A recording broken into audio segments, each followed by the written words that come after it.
Hello, I'm Mabel Jong, and you're watching the World Congress Executive Interview Zone. I'm here now with Stephen McGilvery, who is with ELAP Services, and it's essentially a cost containment firm. And Stephen, it's so good to see you. Because you it's still very mysterious how the costs in the healthcare system come about. What one organization may pay for services at a hospital could differ wildly from what somebody else pays. Is that perplexing to you in the industry right now? Well, it's certainly perplexing to the employers that we speak with around the country. We do have a national presence around the country, and the employers' focus really is to ensure they have a good quality health care plan, but also to focus on the economics associated with that plan. They want to make sure that the costs are well managed, and that the financial integrity of the plan is sustainable over the long haul. Mm-hmm. So what we find often is that nobody's minding the store. The idea of, as you mentioned, wildly erratic charges that may occur between Hospital A and Hospital B certainly skews overall healthcare plan costs quite a bit higher. So how do you achieve some sort of control over that when you're advising employers on how to contain costs when they pay for healthcare? What is your job and how do you go about achieving it? Well, employers hire ELAP when they get a sense of the current state of the market. And so the current state of the market is dominated by preferred provider organizations, PPO agreements. And these PPO agreements are established between an insurance carrier and a healthcare provider. But that contract is not, the employer is not party to that contract. And so there's a lot of inefficiencies that can occur in the pricing of those services. So conversely, ELAP's clients work with employers that choose to administer their health benefit plan on an out-of-network basis. Mm-hmm. And so we establish payment limits within the plan document to ensure that all hospital and facility claims are paid in accordance with rational, objective metrics. Okay.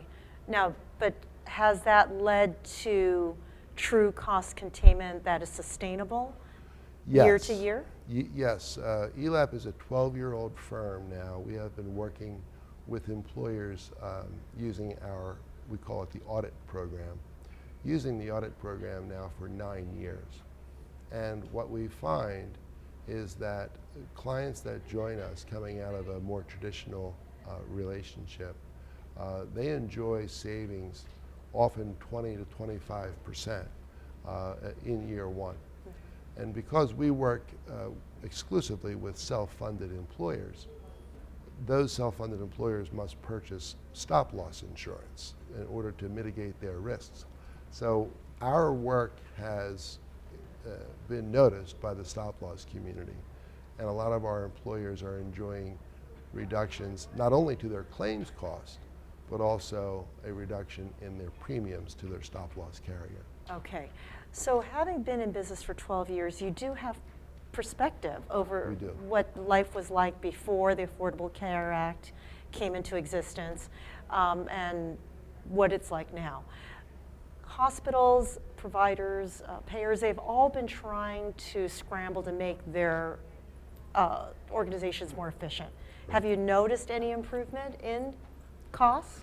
Yet we've noticed a willingness to engage with the employer community. Hospitals are frequently bound by contractual relationships with insurance carriers. But over the past several years, we've noticed a willingness of hospitals to open a dialogue with the employer community. Which is a great thing. Good things happen when employers and providers sit down at the table and speak to one another. Cost savings, does that happen? Efficiencies, cost savings, improved outcomes. And it can be as simple as a really effective wellness program. The degree of engagement that occurs when a hospital and an employer begin to have a business discussion.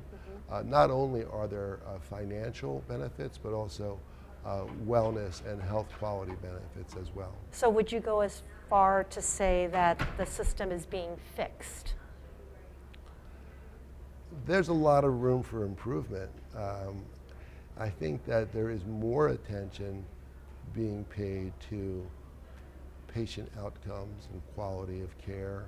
I think that certainly the accountable care organization model gives at least an awareness of the idea of patient quality of care coupled with some economic backbone, if you will, some kind of incentives for providers to be more efficient in the providing of healthcare. So, yeah, there has been some improvement, but we still see in many geographies around the country that there's no correlation between the amount that providers are charging and their actual cost. And so our mantra is we want to reimburse healthcare providers as a function of their costs, as opposed to the more traditional model, which is really based upon a discount negotiated between a carrier and the provider. Okay. Stephen, we're going to have to leave it there, but thank Great. you so much for your time today. Thank you, I appreciate it. And I'm Mabel Jong. Thanks for watching.